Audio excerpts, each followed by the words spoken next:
ସ୍ୱାଗତମ୍। ଆଜି ଆମେ ଗୋଟେ ନିର୍ଦ୍ଦିଷ୍ଟ ଉତ୍ସକୁ ଦେଖିବା।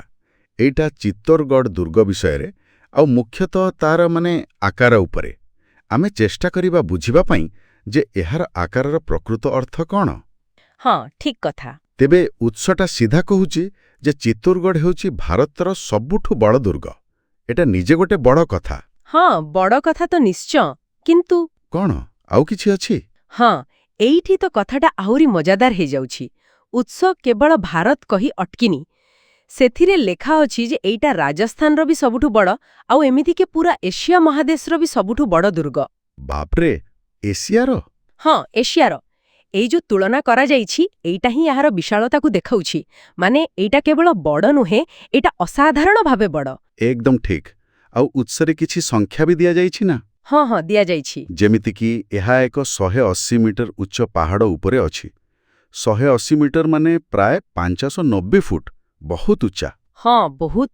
ଆଉ ତା ସହିତ ଏହାର ଯୋଉ ଏରିଆ ବା କ୍ଷେତ୍ରଫଳ, ସେଇଟା ଦେଖନ୍ତୁ 280 ହେକ୍ଟର। 280 ହେକ୍ଟର? ହଁ, 280 ହେକ୍ଟର। ପାଖାପାଖି 692 ଏକର। ହଁ, କହିବାକୁ ଗଲେ ଏଇଟା ପ୍ରାୟ 500ରୁ ବି ଅଧିକ ଫୁଟବଲ ପଡ଼ିଆ ଭଳି। ଭାବନ୍ତୁ ଟିକେ। ବାଃ, ଏତେ ବଡ଼ ଗୋଟେ ଛୋଟ ସହର ପୁରୀ? ଏକଦମ। ଏଥିରୁ ସ୍ପଷ୍ଟ ହେଉଛି ଯେ ଏହା କେବଳ ଗୋଟେ ଏମିତି ପ୍ରତିରକ୍ଷା ପାଇଁ ଗଢ଼ ନଥିଲା। ଏହା ଭିତରେ ବୋଧହୁଏ ଗୋଟେ ପୁରା ଜନବସତି ରହିପାରୁଥିଲା। ଆଉ ଏତେ ବଡ଼ ଜାଗାକୁ ସୁରକ୍ଷା ଦେବା, ତାକୁ ଚଳେଇବା, କେତେ ସମ୍ବଳ ଦରକାର ପଡ଼ୁଥିବ। ହଁ, ସେଇଟା ଗୋଟେ ଗୁରୁତ୍ୱପୂର୍ଣ୍ଣ କଥା। ଆଚ୍ଛା, ଯେତେବେଳେ ଉତ୍ସ କହୁଛି ଏସିଆର ବୃହତ୍ତମ, ଏହାର ମହତ୍ତ୍ୱ କ'ଣ? କାହିଁକି ଏହି ମହାଦେଶ ସ୍ତରରେ ତୁଳନା?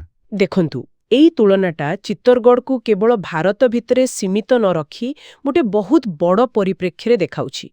ଏଇଟା ଦର୍ଶାଉଛି ଯେ ଯେଉଁମାନେ ଏହାକୁ ତିଆରି କରିଥିଲେ ତାଙ୍କର ଆକାଂକ୍ଷା କେତେ ଉଚ୍ଚ ଥିଲା।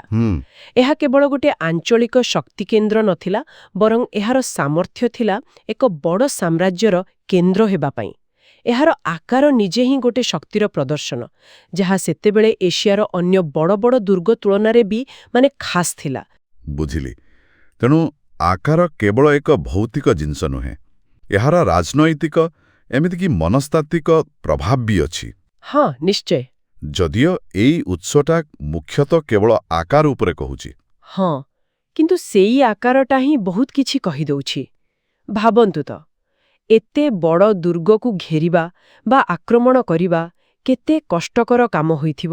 ହଁ, ବହୁତ ସମୟ ଲାଗୁଥିବ। ଆଉ ତାକୁ ରକ୍ଷା କରିବା ପାଇଁ ବି କେତେ ସୈନ୍ୟ, କେତେ ରସଦ, କେତେ ବ୍ୟବସ୍ଥା ଦରକାର ପଡ଼ୁଥିବ। ଠିକ୍ କଥା। ତେଣୁ ଏହି ବିଶାଳତା ହିଁ ପଚାରୁଛି, ଏତେ ବଡ଼ ଦୁର୍ଗ କାହିଁକି ଦରକାର ପଡ଼ିଲା? ଏହାର ନିଶ୍ଚିତ ଭାବରେ ସେ ସମୟରେ ଏହାର ରାଜନୈତିକ ଆଉ ସାମରିକ ଗୁରୁତ୍ୱ ବହୁତ ଅଧିକ ଥିଲା। ଏହା ଏତେ ମୂଲ୍ୟବାନ ଥିଲା ଯେ ତାକୁ ବଞ୍ଚେଇବା ପାଇଁ ଏତେ ବଡ଼ ନିର୍ମାଣ କରାଗଲା। ତେବେ ଏହି ଆଲୋଚନାରୁ ଆମେ କ'ଣ ଶିଖିଲେ? ମୋତେ ଲାଗୁଛି ଏହା କେବଳ ସଂଖ୍ୟା କଥା ନୁହେଁ। ଚିତ୍ତୋରଗଡ଼ର ଯେଉଁ ଏ ଅସାଧାରଣ ଆକାର, ସେଇଟା ସେ ସମୟର ଶକ୍ତି, ପ୍ରତିଷ୍ଠା ଆଉ ରଣନୈତିକ ମହତ୍ତ୍ୱକୁ ଦେଖାଉଛି। ଭାରତର ବଡ଼, ଏସିଆର ବଡ଼, ତାର ଉଚ୍ଚତା, ତାର ଏତେ ବଡ଼ ଏରିଆ, ଏସବୁ ମିଶି ଗୋଟେ ବାସ୍ତବରେ ଅବିଶ୍ୱସନୀୟ ଚିତ୍ର ତିଆରି କରୁଛି। ଏକଦମ ସଠିକ୍। ଯଦି ଆମେ ଟିକେ ବଡ଼ ଚିତ୍ର ଦେଖିବା, ତେବେ ଏହି ସଂଖ୍ୟାଗୁଡ଼ିକ କେବଳ ମାଟି ପଥରର ମାପ ନୁହେଁ। ଏଗୁଡ଼ିକ ସେ ସମୟର ରାଜପୁତ ଶାସକଙ୍କର ଶକ୍ତି, ତାଙ୍କର ସାମରିକ ଦକ୍ଷତା ଆଉ ତାଙ୍କର ପ୍ରଭାବର କାହାଣୀ କହୁଛି। ଆକାର ନିଜେ ହିଁ ଗୋଟେ ଇତିହାସ, ବୁଝିଲେ ତ? ହଁ, ଏଇଠି କଥାଟା ଆହୁରି ଗଭୀରକୁ ଯାଉଛି। ଉତ୍ସ ଆମକୁ କେବଳ ଏଇ ବିରାଟ ମଞ୍ଚ ବିଷୟରେ କହିଲା, କିନ୍ତୁ ସେ ମଞ୍ଚ ଉପରେ ଯେଉଁ ନାଟକ ସବୁ ହୋଇଥିଲା, ସେ ବିଷୟରେ ତ ଏଥିରେ କିଛି ନାହିଁ। ଆଉ ସେଇଟା ହିଁ ପରବର୍ତ୍ତୀ ଚିନ୍ତା ପାଇଁ ସବୁଠୁ ବଡ଼ ପ୍ରଶ୍ନ। ଏତେ ବଡ଼ ଆକାରକୁ ମନରେ ରଖି ସେହି ବିଶାଳ 280 ହେକ୍ଟର ଜାଗା ଭିତରେ, ସେହି 692 ଏକର ଭିତରେ କେତେ କେତେ କାହାଣୀ ଘଟିଥିବ, କେତେ ବୀରତ୍ୱ, କେତେ ଦୁଃଖ, କେତେ ସଂଘର୍ଷ।